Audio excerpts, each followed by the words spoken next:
Hey mums, welcome back to my channel. So today I want to talk to you guys about my breastfeeding and bottle feeding must-haves. If you're new here, I am pregnant with my second baby and I have a 15-month-old son named Hunter. If you already have a new baby or you're expecting or trying to conceive, then I hope these tips help you out as a first-time mum. And if you are not interested in this kind of video, then feel free to check out down below because I have other videos related to pregnancy, newborns, toddlers, and even week in the life vlogs. But if you are interested in this video, then I hope you subscribe by the end of it. So a little bit of a background, I breastfed my son until he was almost 14 months old, or I think he just turned 14 months old. And the beginning of our journey was quite difficult. He was in NICU for a week and we couldn't actually start feeding for the first few days. And we had a lot of issues with jaundice. So we had to feed him every 3 hours, and I also had to syringe feed him for quite a lot of the first few days as well. But eventually we made it work. So I thought I would share some of the things that I think are absolute must-haves when it comes to breastfeeding. And then I'm going to move on to bottle feeding with things like express breast milk, so if you get donor milk or you express your own milk, and also formula feeding. Like I said, I didn't formula feed, so what I have done is reached out to a heap of different mums from Mums Group and seen what they kind of recommend when it comes to formula feeding, so that you guys can get the best advice from people who have the experience in that area. So one of the most important things that you're going to need is a good support network, and with that comes obviously some knowledge behind it as well, because there are a significant amount of mums who stop due to the lack of support around them. Breastfeeding is not as simple as just pulling out your boob and sticking it in your baby's mouth. It doesn't necessarily work that easy for everyone, and a lot of people do find that their milk supply takes a while to come in and are quite concerned about whether or not they're making enough milk.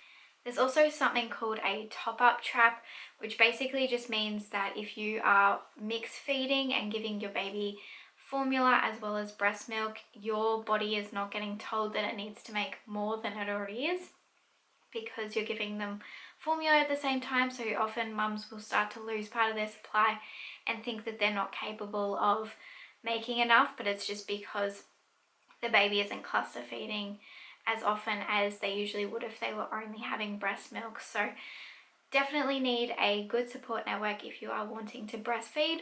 There are a very small percentage of people who can't breastfeed, but it's actually really interesting because only 30% of mums after 6 months will continue to breastfeed, and generally it comes down to lack of support around them, especially when it comes to things like establishing if your baby has got a lip or tongue tie and they can't latch properly, or if it's a simple case of something like what my son had an issue with, where he has a dairy intolerance, and it was that I needed to make an adjustment in my diet so that he could feed better and not have all the issues that he did have. So there is a lot of other factors in there, but breastfeeding numbers are quite significantly low compared to what they used to be, and formula is now more so the normal, just because of that lack of support around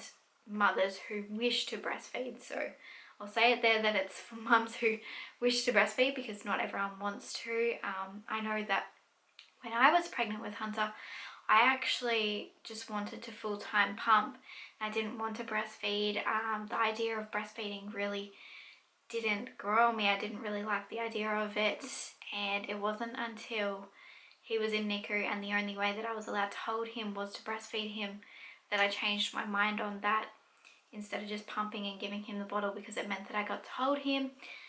And here we are now. I'm pregnant with baby number 2 and I plan to breastfeed my second baby, and I can tell you now that being a slave to a pump 24/7 is not fun. Sometimes it is easier to just breastfeed the old-fashioned traditional way. So along with a good support network, you're going to need a good diet, and you're going to need to make sure that you have lots of snacks, because you need to be having more calories than your baby is taking from your body. And you also need to have a really good water bottle, because keeping up your hydration is really hard when you've got kids, especially if you've got multiple of them. You need to keep on top of that, because obviously when you're producing breast milk and the baby's drinking it, it's taking fluids from your body, so you need to make sure that you stay hydrated to make enough for them. So having a water bottle really helps with that. Something else that you're going to need is your tops need to be easily accessible. So whether or not you want to be able to pull them down so that baby can feed from the top, or whether you want to be able to be a little bit more discreet and maybe wear a singlet underneath and a t-shirt over the top and pull the t-shirt up so that only one section is exposed, you can do that as well. What I'm actually wearing now is a jumper, and it's got these little cutouts in the side so that I can actually feed through them. And so there's a lot of different options out there when it comes to clothing, but you want something that's easily accessible. Otherwise, in those early days when you're trying to support a newborn's head, and in my case, my son couldn't latch properly because he couldn't open his mouth wide enough at the beginning, so I actually had to shape my boob and hold that at the same time as his head, so I didn't have hands to be able to muck around with things like breastfeeding covers or worrying about holding my shirt or my bra down. So in those early days, just be aware, obviously they can't hold their own head and they can't really move it to be able to latch. You've actually got to move them and move yourself to be able to latch them. So you want your clothing to be as easy as possible.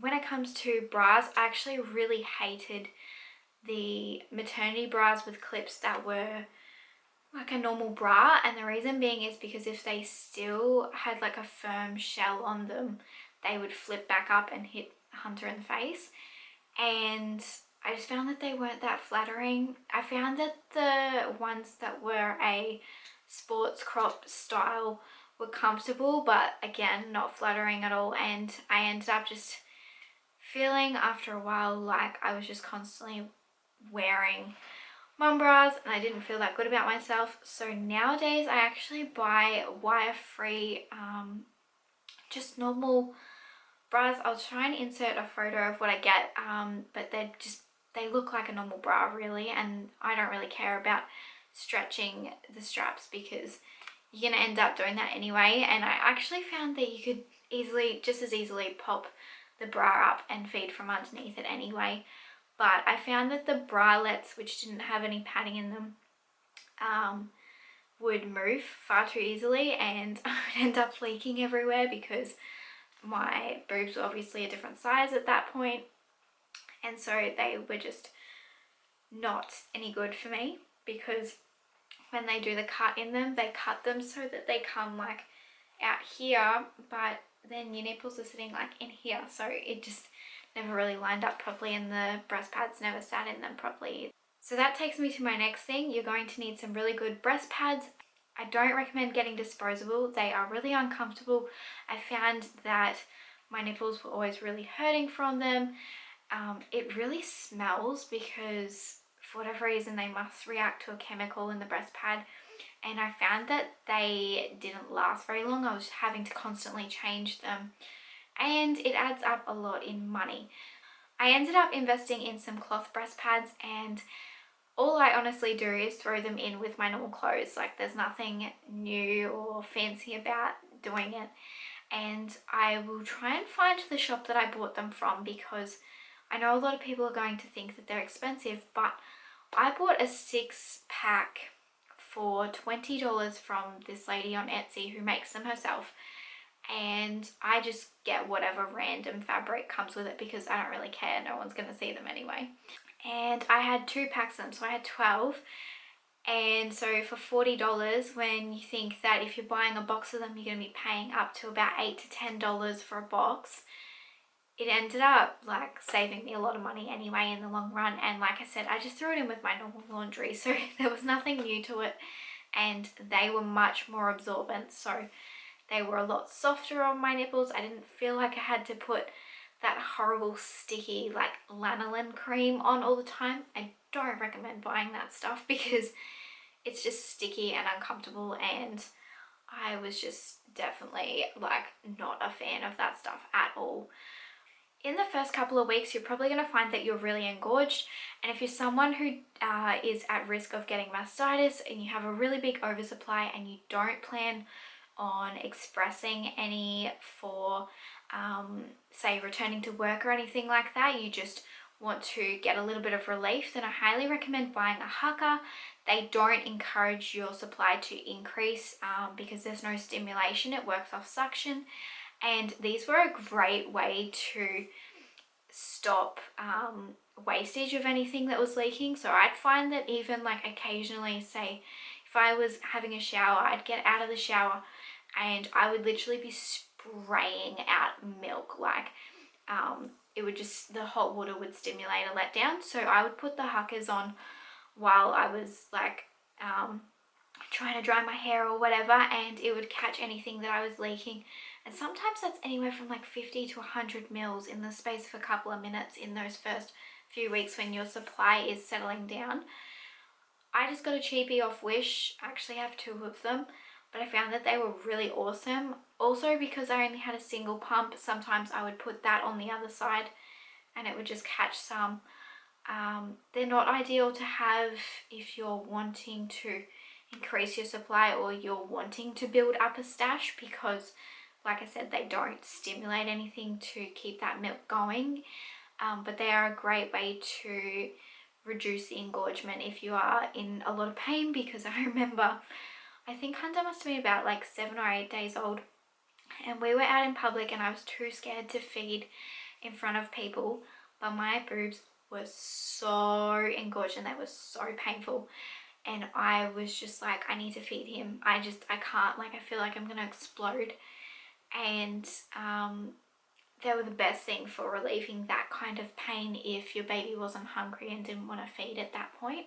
So no matter what, whether you are planning to breastfeed or if you're wanting to bottle feed, something that is really important is to get some syringes before you have your baby, and from 36 weeks, try and express whatever colostrum you can, because even if you don't want to breastfeed, the colostrum is going to help your baby's immunity a lot in the first few days. And if they go to NICU, it's something else that they can feed them while you can't breastfeed them or formula feed them. And it's just like giving them like an extra multivitamin. If you're going to formula feed, it's not going to hurt them in any way or stop them from wanting the formula. So I highly recommend having some syringes around the house. Even after you've had your baby, I find that they're really handy, because I would often just fill some syringes up and use it to flush out Hunter's eyes or just squirt it on like a bum rash or something like that, and it was perfect for doing that. You just buy them for like, I don't know, 60 cents at a chemist. If you're someone whose baby does struggle with a latch, they may recommend using some shields. I don't know a huge amount about shields, but they are something that a lot of mums find helpful. So definitely get on to a lactation consultant if you're having issues with latches, just to see if they've got a tongue tie, a lip tie, or if they just don't have the ability to open their mouth wide enough. If they're a premature baby, sometimes your boob, especially in those first few days when you're really engorged, I know that I had to express before I could actually feed Hunter, just because I was too engorged for his mouth to actually fit around my boob at the time. So sometimes the shields are good for that as well, just to help with a latch. If you are planning to pump, then you're going to need to make sure that you have a really good hospital grade pump. I had a Event single electric pump last time, and in the first few weeks, I mean, it worked and I got a lot, but once Hunter got to about 6 months old, it became a massive struggle to try and pump, and I was constantly having to power pump, which if you haven't had a baby before and you haven't pumped, that basically means that I was on the pump all the time for like a good hour at a time each breast, and trying to stimulate more milk, and it was just a lot of work. I also found that even though I had it as an electric, so I wasn't doing the work like a manual, because it was only a single, it just took way more time than I needed to, when I could have used a double, because I was one of those naive people who thought, I can pump while I'm feeding the baby, so I'll only need one and I can feed off one side and pump off the other. Didn't work, even with the Hugger. Hunter used to kick the Hugger off, it just didn't work. So whenever I needed to pump, especially once he got to those ages where he was starting to move around a bit, I needed to be able to pump quickly and effectively. That pump just wasn't going to cut it. So this baby, I've actually bought a Spectra. I know a lot of you will have heard about this brand, and the first thing that you're going to probably think is they are not cheap, which I agree. That's one of the reasons why I didn't buy it the last time. I actually got a discount through the Breastfeeding Association page on Facebook, so I'll try and find that discount for you guys and leave it down below if you want to look into it. I didn't worry about getting one that was portable because, to be honest, I don't sit in the car and pump, and I didn't like sitting, like I was not at work, so I wasn't trying to pump like that anyway. If you're someone who does go camping regularly, then I suppose you might need one that doesn't work off power, but I had the ability to just use batteries in my Avent, and I tell you now, I just never used them. It was a good option for if I had a cyclone, but I never used them. So this time I've just got the Spectra, I think it's the S2, it's the pink one, and it's hospital grade. The thing that I really love about this, and the reason why I've invested more this time, is because I can change the size to fit my boob. When you first have your baby and you're engorged, any size pump is probably going to fit you, and you're probably going to be like, they work amazing. Your baby is constantly cluster feeding, telling your body to make more, your hormones are telling you to make more, and you're engorged, so obviously they're bigger than normal, they're going to fit. But once your supply settles around maybe 12-ish weeks, your boobs are going to start shrinking back a little bit, and they don't quite fit things as well, which is why once my supply settled, the Hugger wasn't so good for me, because my boob was then too small to be able to make that work. But I like the fact that it has adjustable sizes for that. I also really like the fact that it is going to mimic breastfeeding as close as possible, because there are so many different options on the cycles that you choose, and for a beginner that probably sounds like a little bit too much, but honestly after a while you kind of just get used to it and know which rhythm you want and all of that. And pumping is not the most comfortable thing, so you definitely want to find a way to make it so you don't hate it, because I just know that it used to be like, oh yay, you want to babysit my kid, but I still have to pump, so not really that much fun for me. So if you have a good pump setup, then it's not going to faze you so much if you've got to be like, oh yeah, I've got to pump for a quick half an hour and then I can go out. But I remember that it used to be that same way, like someone would be over and be like, can I feed them a bottle? And I'm like, I still have to pump. It doesn't really help me out if you're feeding them a bottle, but I still have to pump. So definitely invest in a really good hospital grade one. Toddler is another good brand, but I went with the Spectra because that had the best reviews and it's amazing. So I'm going to bring out a proper review and everything on that when baby is born, and show you guys how it works and all of that, and what I do to increase my pumping and what kind of schedules I use and diet and all of that. For those of you who maybe need to go back to work or need your child babysat or just want to pump because you can, that video will be coming out soon. Something else, obviously, if you're going to pump or if you're just going to use the Hugger, is you're going to need some mixed breast bags. You don't need to buy really expensive ones. In fact, the brand that I use are from Chemist Warehouse, and it was like $8 for a 20 pack or 25 pack or something like that. But you go through a lot of them in the first few months, and then after that, unless you're going to pump regularly and consistently, you don't go through as many of them. I think it was Whispers, the brand that I bought, but you definitely want to get some of those because it's just helpful to store them in a sterile way, and I found that they were the best because they had a double seal on them, so that if one seal broke, then it couldn't leak. I've tried some other brands and I just wasn't that much of a fan of them. So in the first 12 weeks while your supply is establishing, you should really focus on your diet, because there are some things that you can have like caffeine that can decrease your supply, so have a look into that. Something else that you need to look into is the type of foods that can aggravate your child's stomach. So there are a lot of things that can cause them to be very gassy and irritable, and just try and avoid them as much as you can in the beginning until you kind of get your breastfeeding established. I think cabbage from memory was like one of those things that really made them gassy, and you will notice it. So if you think that your baby's being fussy, it's not necessarily that you don't have enough milk. It could also just be that something that you've eaten might be working its way through them, and things like dairy are in your system for 2 weeks, so it doesn't have to be something that you ate that morning. So definitely do a little bit of research into that. Something else you need to check is essential oils. If you're using oils around the home, you need to check because not all of them are suitable for breastfeeding. So I kind of already went over a couple of the must-haves when it comes to having expressed or donated breast milk.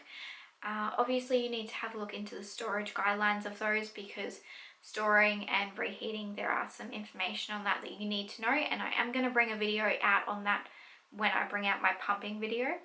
But for bottle feeding mums, I spoke to some other mums, quite a few of them actually, probably over 20, just to get a grasp on what they think that they needed when they formula fed. And so I thought I would add that to this video for any of you who will be formula feeding or maybe formula feeding now and just want to make sure that you have everything. So obviously you're going to need some bottles. Don't buy up a huge stash before you have your baby, because babies are very picky, same with dummies, and they could change their mind that they don't want it, or it might not be the right teat for them. Just buy like a couple and see how you go. Sterilize it. You're going to need to sterilize the bottles and even like dummies or anything like that for at least the first 6 months. So you can buy a fancy electric sterilizer if you want. But for me personally, when we bottle fed, we just had a $4 clear container from Kmart, and then I just added in a couple of tablets of Milton, and I just washed everything and then put it in there and left it in for 15 minutes and it was sterilized, and then I would put it on a bottle rack. So up to you how much money you want to spend. They both achieve the same thing, it's just how much money you want to spend in the end to do so. A bottle brush is really helpful to try and get everything clean, because teats can get a little bit disgusting. I have got one that has got 2 different ends on it, so one that is good for the bottle and then another one that's good for getting into the inside of the teat, and that's really helpful as well. Obviously you're going to need either your formula supply or your express breast milk supply to be able to feed your baby. And when it comes to formula, sometimes it does take a while for your baby to adjust to them, because they kind of make them like a one size fits all, but obviously your baby's not going to do well with every single formula, so it's going to take a little bit of an adjustment period, but you don't want to be changing them too regularly, or you're just going to upset their tummy and they're not going to get used to it. I think from memory they usually say to finish a full tin before you go deciding to change again. A heap of mums recommended getting a formula dispenser, so it's just a little container that you can put in your formula to whatever amount needs to go in each bottle, and that way when you're out you can just dump that into your bottle and it's easy, you don't have to measure it out or anything like that. I believe they're only like a couple of dollars from places like Coles or Kmart or anything like that, but I have seen a lot of people use them. If you're bottle feeding and you're not breastfeeding, then you are going to need different size teats. It's not recommended if you're breastfeeding to change the bottle teats from anything more than a 6-month fast flow teat, just because then they can develop a bottle preference because it comes out faster than your breast milk. But if you are purely bottle feeding, you're going to need the different sizes, obviously based off their age. If your baby is having lots of constipation with the formula, you can also buy some Coloxal to try and relieve that pain. I don't really recommend buying laxatives or anything like that until you've actually spoken to your child health nurse though, just to make sure that there's no other underlying issues. The last 2 things that mums recommended when it came to formula feeding was burp cloths. I wouldn't necessarily say going and buying like specific burp cloths unnecessary, but you can just use a blanket that you've already got or a face washer and chuck it over your shoulder when you're burping them in case they're a little bit spewy. My son was never a spewy baby, even with all his like dietary issues, so we just personally the only couple of times that he did spew, which was literally only a handful, we just used the blankets that I already had or the face washes. So you don't need to buy specific ones, but it is handy to have something there just in case they do spew. And a spare shirt as well, but that goes for the same thing with breastfeeding mums. Have a spare shirt on you just in case. The last option is a bottle warmer, and this is a bit optional. You don't have to buy this, but it is something that a lot of mums say are handy. I think they take about 2 to 5 minutes to heat up a bottle, so I don't personally think that it's necessarily worth it when it comes to breast milk, just because it's not recommended to actually heat breast milk. You're only supposed to serve it at room temperature. So in Queensland, where it was warm enough, I would leave it on the bench to defrost to room temperature. Down here, I have to put it in a bowl of warm water until it defrosts. And generally that takes about the same amount of time, so it's not worth the cost for me. But bottle feeding mums, I can kind of understand, because now that I'm kind of giving Hunter almond milk bottles all the time and we're using the microwave to heat them, it's kind of annoying having to sit there and wait for a bottle to be ready. So I guess it could be handy for you, but that's just something that you guys recommended would be helpful when it comes to bottle feeding. If there's anything else that you think is a must-have when it comes to breastfeeding or bottle feeding, please leave it down below in the comment section. I would love for you guys to hit the subscribe button and check out the rest of my channel for some more of my videos. I hope to see you guys in the next video.